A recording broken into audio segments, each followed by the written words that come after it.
Meus amigos advogados, advogadas, estudantes de direito e todos que me seguem por este canal, sejam mais uma vez muito bem-vindos. No vídeo de hoje eu quero tratar de um tema extremamente importante, principalmente para quem está começando a advogar, que é como melhorar a precificação dos seus honorários. Quando eu olho para o tema precificação de honorários, nós temos basicamente duas perspectivas. Uma perspectiva objetiva, em que você vai quantificar quanto custa a sua hora, quais são suas despesas fixas, enfim, fazer aquele dever de casa matemático.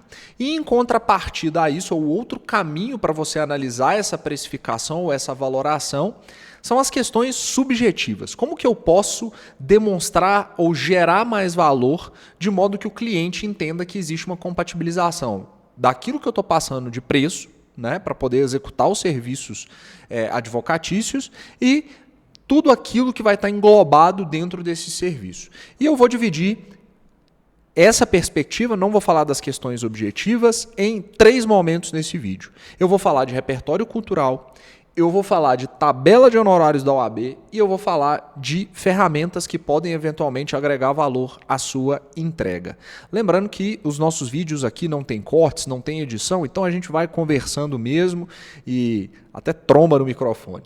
Vamos lá. A primeira coisa que é muito importante para a gente conseguir gerar valor para os nossos honorários e para os nossos serviços jurídicos é demonstrar repertório cultural.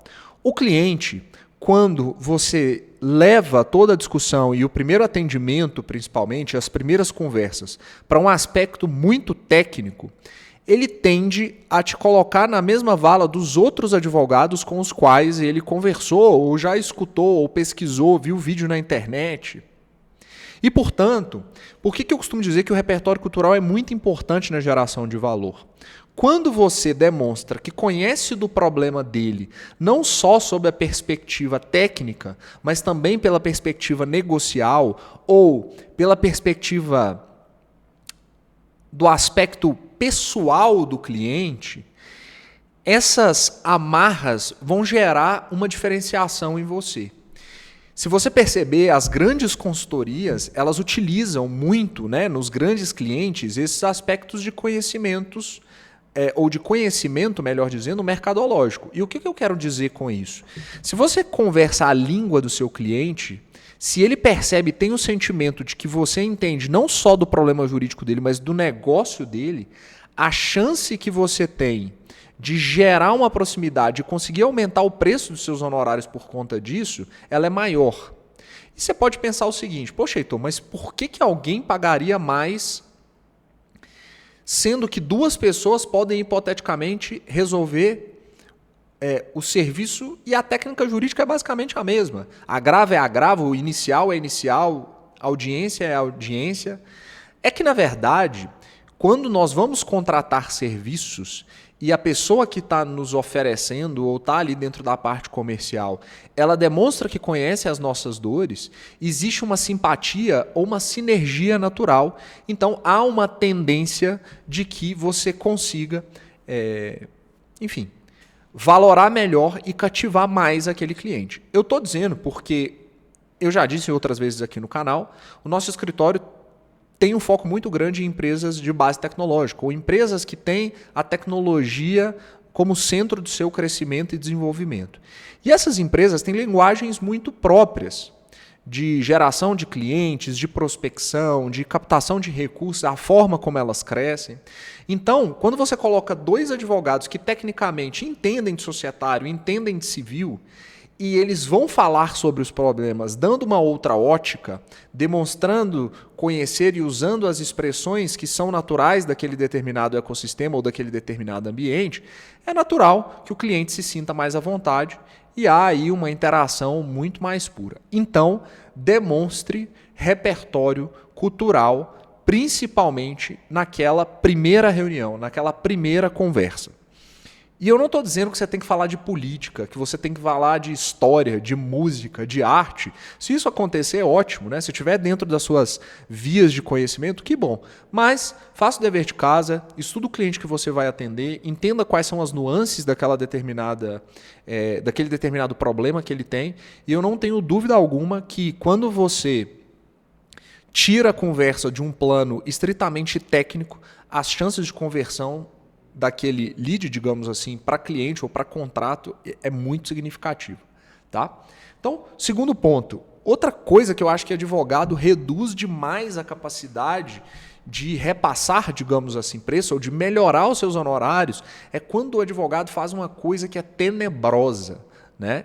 Que é abrir a tabela da OAB na frente do cliente e dizer: eu estou te cobrando 5, 6, 7 mil reais, 3 mil reais, porque a tabela da OAB diz que esse é o mínimo que eu posso ou que pelo menos eu deveria cobrar para poder executar esse serviço.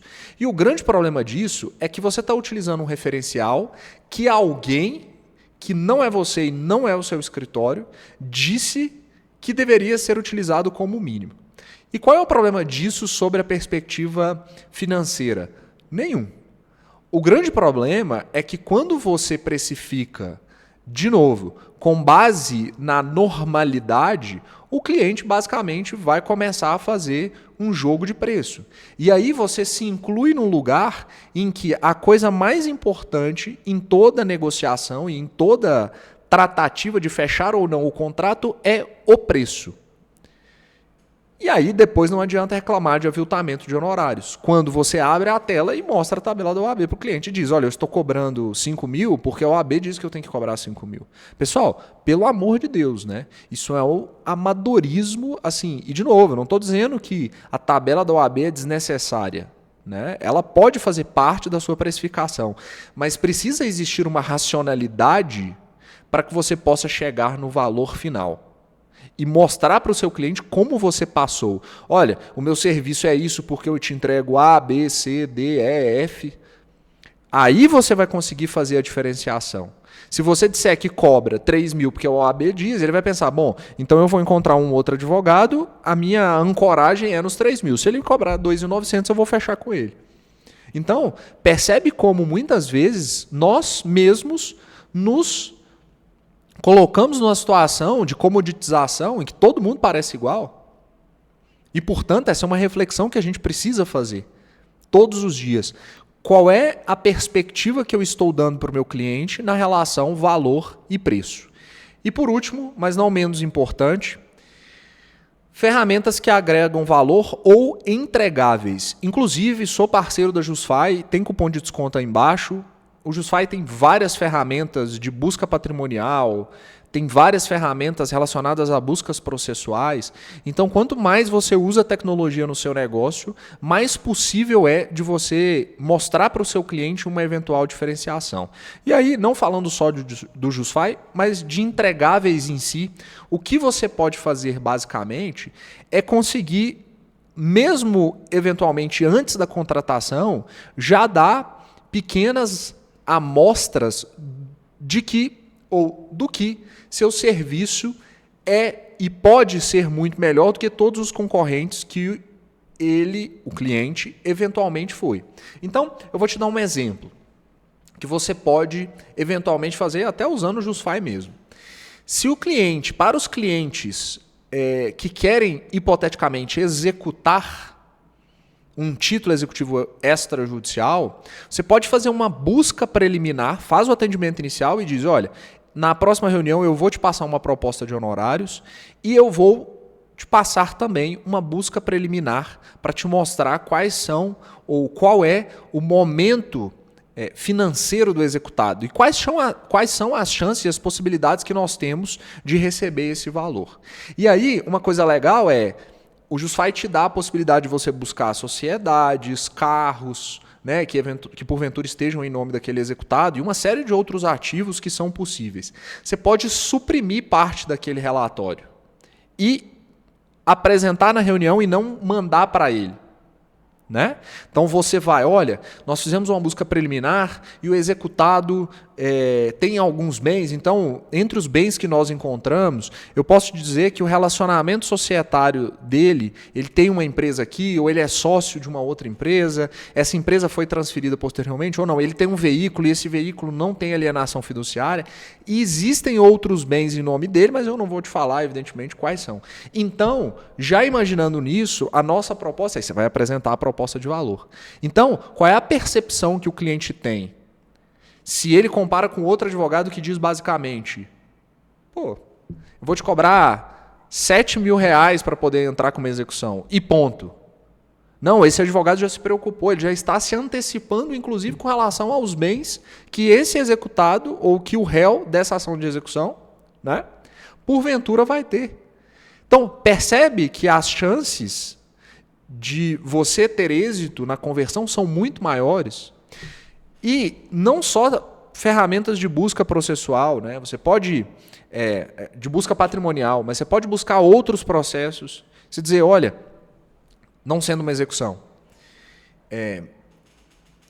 eu tenho, se é um processo contra a TAM, se é um processo contra companhias aéreas, né? Nada contra a TAM, a Gol, né? Para não ficar parecendo que eu fui parcial, mas qualquer tipo de processo de consumidor, você pode fazer uma busca processual e dizer, olha, inclusive essas pessoas aqui têm casos que são análogos aos seus. Então veja bem, aqui está um caso e a condenação foi de R$5.000, aqui foi de R$7.000, e deixe claro que você não está garantindo ao cliente aquela condenação, são parâmetros. Percebe que isso é gerar valor para o cliente? E, portanto, a utilização dessas ferramentas, elas melhoram e muito a sensação de profissionalização e elas te entregam mais do que isso uma sensação de diferenciação. Então, quando você mostra que você está entregando mais, quando você mostra que você conhece o negócio do cliente e quando, pelo amor de Deus, você deixa de usar a tabela da OAB para mostrar para o cliente o porquê que você está cobrando isso, né? O caminho para a conversão do cliente é muito maior. Evidentemente que vai ter cliente, gente, que vai pelo preço e está tudo bem, né? Essa é a vida. Mas fato é que você precisa acrescentar ou precisa plugar elementos dentro do seu processo comercial que convençam o cliente que o preço que está sendo passado é compatível com o valor do que vai ser entregue. Bom, era isso que eu tinha para conversar. Eu espero que essas dicas tenham ajudado você na hora de estruturar pelo menos uma parte do seu cenário de precificação, que você entenda a subjetividade e as pequenas nuances que tem, né? Afinal de contas, é muito importante que o nosso comercial esteja azeitado. Lembrando que você pode me seguir também nas redes sociais, eu estou lá no Instagram, e também você pode se tornar membro do comunidade Caixa Preta da Advocacia. Aliás, nós acabamos de lançar um curso que ele não está à venda, é só para membros VIPs da comunidade do Caixa Preta, que tem 200 aulas já à disposição, temos professores em diversas áreas, tem Mariana Gonçalves, eu, Luana Jacude, Tássio Bezerra, enfim, muita gente boa para poder falar de diversos assuntos. Eu também vou deixar aí um super cupom de desconto. Nesse curso que eu acabei de lançar, tem a ver com sociedade, como você, né? O curso se chama Do Zero à Sociedade de Sucesso. Então a gente passa pela concepção do CNPJ, passamos por instrumentos possíveis, né? A forma de você se relacionar com os advogados, com os estagiários contratados ali, até por coisas mais profundas e complexas relacionadas a ter sócios, rotinas societárias, enfim. Algo muito diferente do que se vê no mercado jurídico atual. Tá? Espero que tenham gostado do vídeo, deixa o like, se inscreva aí e até o próximo vídeo.